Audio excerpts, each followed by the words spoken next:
देखें वो जो नेक्स्ट क्वेश्चन देखें केस स्टडी का क्वेश्चन नंबर 19। आप कुछ शेप देख रहे हो बच्चों, ये देखें हाईवे ऐसे जा रहे होते हैं, उनके बीच में कुछ ऐसा देखते हो आप, जहाँ से निकल के जाते हो कुछ ऐसी शेप बनी होती है, सी शेप। ठीक है ना, ये देखो दिखा रखा है इन्होंने, इसको पैराबोला बोलते हैं बच्चों, पैराबोला।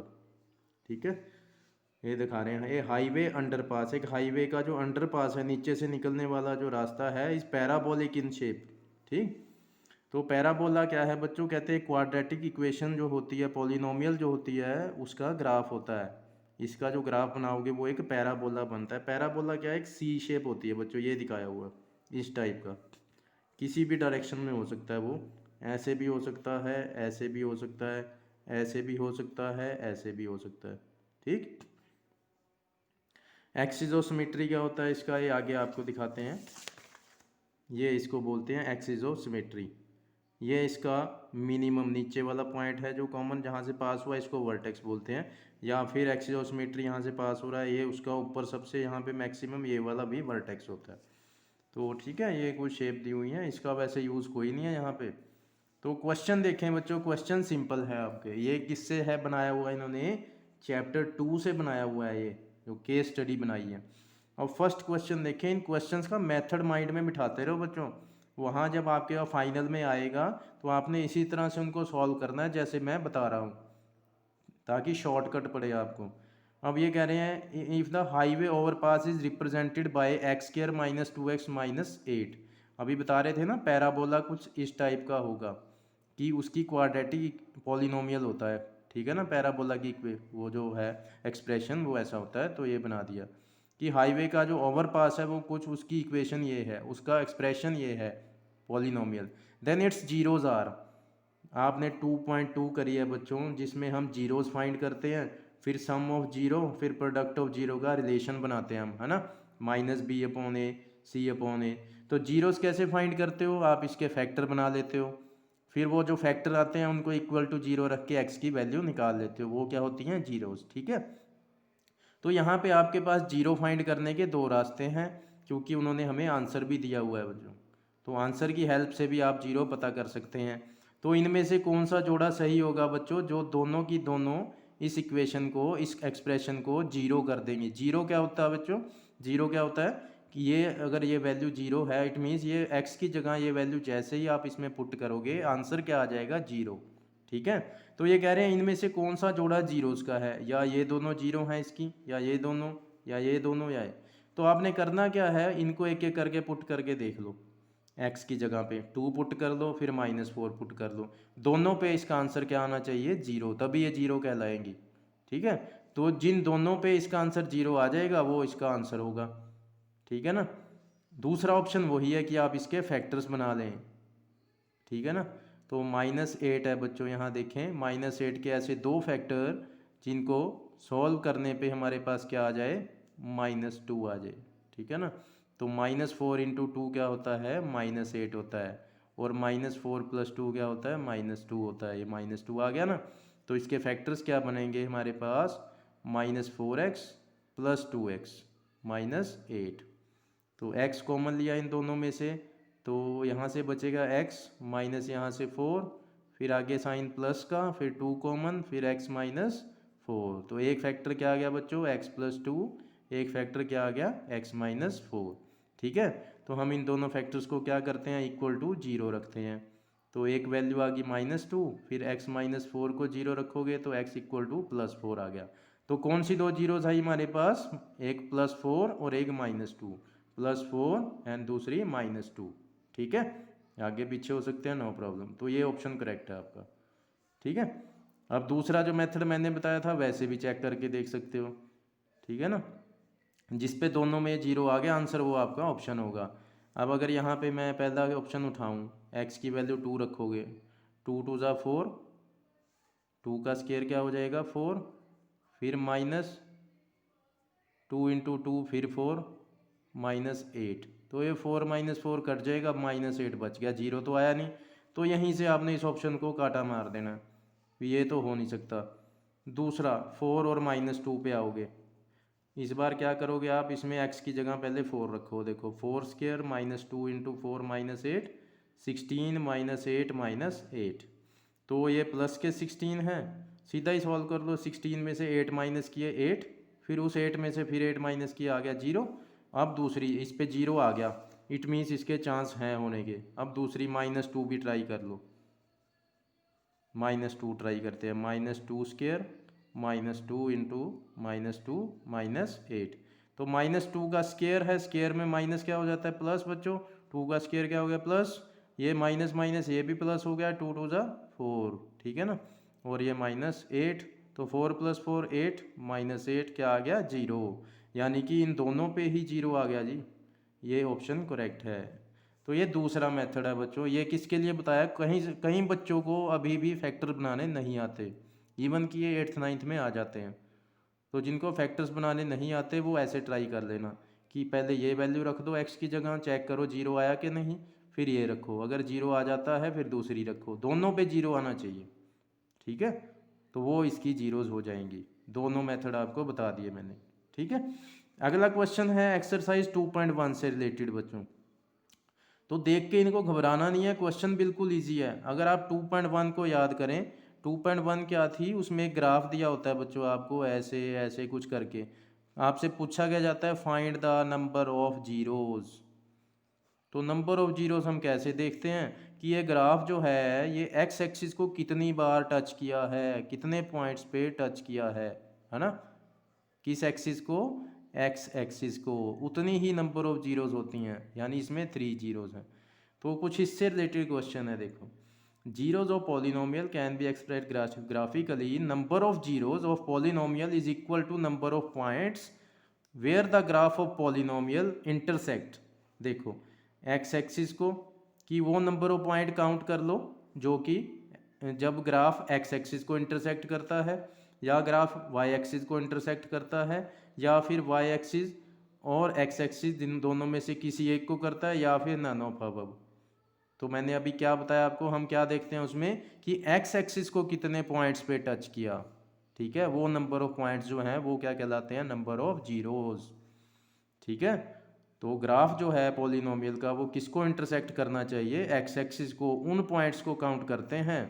तो ऑप्शन क्या करेक्ट होगा आपका, फर्स्ट वाला, ठीक है।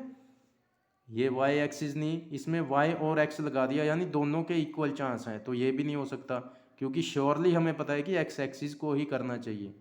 ये ना सोच लेना कि इसमें और आ गया जी, एक्स भी तो आ गया, भी एक्स एक्सिस आ गया तो इसको टिक कर दो, नहीं।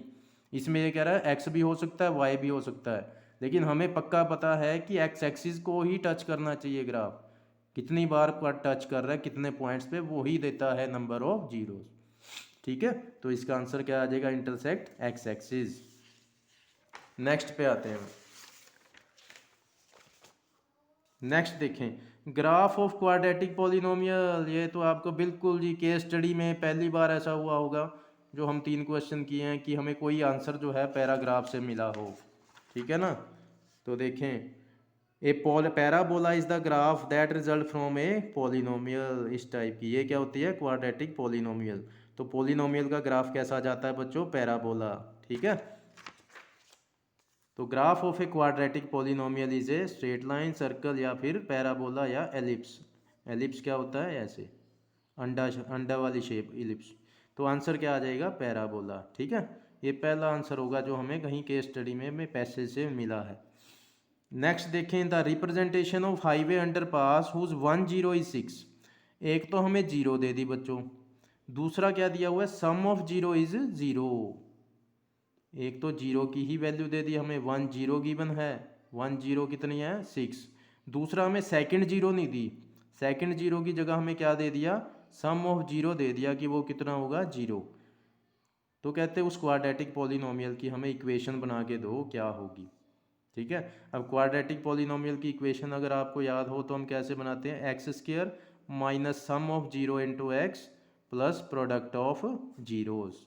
कुछ बच्चे ऐसे भी लिखते हैं, x square minus alpha plus beta into x plus alpha into beta, यानी ये सम ऑफ जीरोज़ हैं, जीरोज़ क्या, alpha beta in plus product of zero, ठीक है। तो वो करते हैं हम चेक इसको, ज़रा मैं इधर लिख लूँ कॉपी पे। 1 0 जो है बच्चों वो दी हुई है हमें 6, दूसरा हमें दे दिया सम ऑफ जीरोज़, वो दिया हुआ है 0। ठीक है,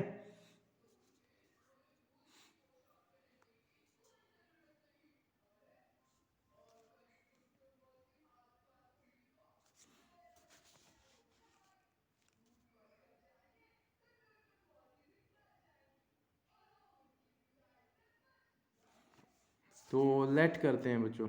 late other zero is equal to मान लिया हमने x। ठीक है, जो दूसरी जीरो है वो तो हमें पता नहीं, उसने एक तो एक जीरो की वैल्यू दे दी और दूसरा सीधा दोनों जीरोस का सम दे दिया। तो हमने मान लिया भी जो अदर जीरो है वो x है। तो हमें गिवन क्या है बच्चों, sum of zeros. Sum of zeros जो है वो कितना दिया हुआ है, 0। तो पहली जीरो हमने ली थी 6, दूसरी को हमने मान लिया x, तो इन दोनों का सम कितना दिया हुआ है, 0। तो यहाँ से x कितना आ जाएगा, +6 है, इसको इधर भेजोगे -6 हो जाएगा, 0 अपने आप गायब हो जाएगी। जब एक टर्म इधर भेज देते हो 0 गायब। तो दूसरी जीरो की वैल्यू कितनी आ गई बच्चों, -6। ठीक है, फर्स्ट जीरो कितनी थी, 6, सम ऑफ जीरो 0, दूसरी जीरो को x मान लिया। तो सम ऑफ जीरो मतलब दोनों जीरो का सम, पहली जीरो 6, दूसरी x मानी, दोनों का सम 0 दिया हुआ है सम। ठीक है ना, तो यहाँ से आपको दूसरी जीरो की वैल्यू मिल गई, कितनी मिली है, -6। अब आप जब पॉलिनोमियल बनाते हो बच्चों, क्वाड्रेटिक पॉलिनोमियल का फॉर्मूला क्या होता है, x² - sx + p। तो इसमें हमें सम ऑफ जीरोस की वैल्यू चाहिए होती है और प्रोडक्ट ऑफ जीरोस की। तो सम ऑफ जीरोस जो है वो तो हमें 0 दिया हुआ है, प्रोडक्ट नहीं दिया हुआ, प्रोडक्ट हम फाइंड कर लेते हैं। प्रोडक्ट ऑफ जीरोस, तो पहली जीरो कितनी थी, 6, मल्टीप्लाई दूसरी जीरो कितनी आई, -36। तो क्या आ गया, -36। तो सम भी पता चल चुका है, प्रोडक्ट भी पता चल चुका है। तो इस क्वाड्रेटिक पॉलिनोमियल में वैल्यूज रख दो। तो x² माइनस सम कितना है, 0x + p की वैल्यू -36। तो जीरो वाली टर्म तो सारी खत्म होगी बच्चों, और ये प्लस माइनस माइनस, और ये आ गया 36। ठीक है, ये तो खत्म ही होगी है। तो ये पॉलिनोमियल आ गई बच्चों, देखते हैं ऑप्शन में है या नहीं। ये देखें, ये आ गई। ठीक है, अब दूसरा भी आपको मैं इसका ऑप्शन बताता हूँ। देखो फन, पहली जीरो तो हमारे पास थी 6, दूसरी हमने फाइंड कर ली -6। तो आप क्या करोगे, चेक कर लो कि ये दोनों जीरो किस पॉलिनोमियल को सेटिस्फाई कर रही हैं, यानी ये दोनों वैल्यूज़ रखने पे किसका आंसर 0 आ रहा है। ठीक है, 6 भी रखो उस पर भी 0 आए, -6 रखो उस पर भी 0 आए, ये दूसरा ऑप्शन है। उससे आपको पता लग जाएगा भी कौन सा आंसर है सही। ठीक है, तो अगर मैं ये ऑप्शन उठाता हूँ, देखो इसमें दोनों में 0 आ जाएगा। जब x की वैल्यू +6 रखोगे तो 6² -36, 6 का स्क्वायर 36, -36 0 आ गया। फिर हम दूसरी जीरो -6 रख के देखते हैं, तो x² में -6 का स्क्वायर -36, इसी में रखेंगे दूसरी भी। तो x की जगह -6 रखा, तो -6 का स्क्वायर भी क्या होगा, +36। ठीक है ना, स्क्वायर में माइनस क्या हो जाता है, प्लस, तो फिर 0 आ गया। यानी ये दोनों जीरोस जिस भी पॉलिनोमियल को सेटिस्फाई करेंगी वो ही आंसर होगा। ठीक है, दूसरा ऑप्शन भी मैंने आपको अभी समझा दिया था कि हम पॉलिनोमियल जो है इस इक्वेशन से, इस फॉर्मूले से बना लेते हैं। पता ही है आपको, सेकंड चैप्टर तो सारे कर चुके होंगे। ठीक है ना, क्वाड्रेटिक पॉलिनोमियल का क्या फॉर्मूला है, x² minus sum of 0 × x plus product of zero. तो सम तो हमें गिवन था ही 0, प्रोडक्ट हमने फाइंड कर लिया। ठीक है ना, दो जीरोस का प्रोडक्ट, 6 पहली जीरो थी, मल्टीप्लाई दूसरी -6, ये आ गया। तो इन दोनों की वैल्यू s और p की हमने इस पॉलिनोमियल में रख दी। ठीक है, तो 0x वाली टर्म तो खत्म होगी, 0 होगी ये तो बचा क्या हमारे पास, ये प्लस माइनस माइनस हो गया 36, ये आंसर आ गया। ठीक है जी, तो ये था। नेक्स्ट आते हैं बच्चों ई पे। The number of zeros that polynomial f(x) is equal to x - 2 whole square plus 4 can have. कहते हैं इसकी कितनी नंबर ऑफ जीरोज हो सकती हैं बच्चों। ठीक है, तो आपने करना क्या है, इस एक्सप्रेशन को सॉल्व करना है। सॉल्व कैसे, कि आइडेंटिटी लगाओ, पूरा मतलब इसको पॉलिनोमियल की फॉर्म में लिखो। अभी ये पॉलिनोमियल की फॉर्म में प्रॉपर नहीं है, इसको भी एक्सपेंड कर लो। a - b होल स्क्वायर, क्या लगाते हैं हम formula, a² + b² -2 × a × b। ठीक है, ax हो गया, b2 हो गया, प्लस ये 4। तो क्या आ जाएगा हमारे पास, x² + 4 - 4x + 4। Line wise order wise लिखते हैं। पहले एक्स स्क्वायर वाली टर्म, फिर एक्स वाली टर्म और फिर कांस्टेंट टर्म्स। 4 + 4 8। ठीक है। अब आप सोचेंगे इसकी नंबर ऑफ़ जीरोस कितनी होंगी बच्चों। पॉलिनोमियल जो है उसकी नंबर ऑफ़ जीरोस कैसे देखते हैं बच्चों, जो उसकी हाईएस्ट पावर होती है, जो भी उसमें वेरिएबल की हाईएस्ट पावर है, नंबर ऑफ़ जीरोस उतनी ही होती हैं। ठीक है। इसको थोड़ा सा हमने ओपन करके पहले इस फॉर्म में कन्वर्ट कर लिया, रियल पॉलिनोमियल की फॉर्म में। अब आपने देखना है जो इसमें एक्स वेरिएबल यूज़ हुआ है उसकी हाईएस्ट पावर कितनी है, वो कितनी है 2। तो नंबर ऑफ़ जीरो जो हैं पक्का वो कितनी होंगी 2। ठीक है। अगर आपके पास क्यूबिक पॉलिनोमियल है कुछ भी हो तो नंबर ऑफ़ जीरोज इसमें कितनी होंगी 3। बाई क्वाड्रेटिक पॉलिनोमियल है, इसकी नंबर ऑफ़ जीरोज कितनी होंगी 4। तो जो वेरिएबल की हाईएस्ट पावर है नंबर ऑफ़ जीरोज उतनी ही होती हैं। ठीक है। तो इसका आंसर क्या आ जाएगा 2। तो ये था केस स्टडी नंबर 3। तो बहुत इजी था बच्चों, ये सेकंड चैप्टर से रिलेटेड था सारा। नेक्स्ट केस स्टडी कल करेंगे हम।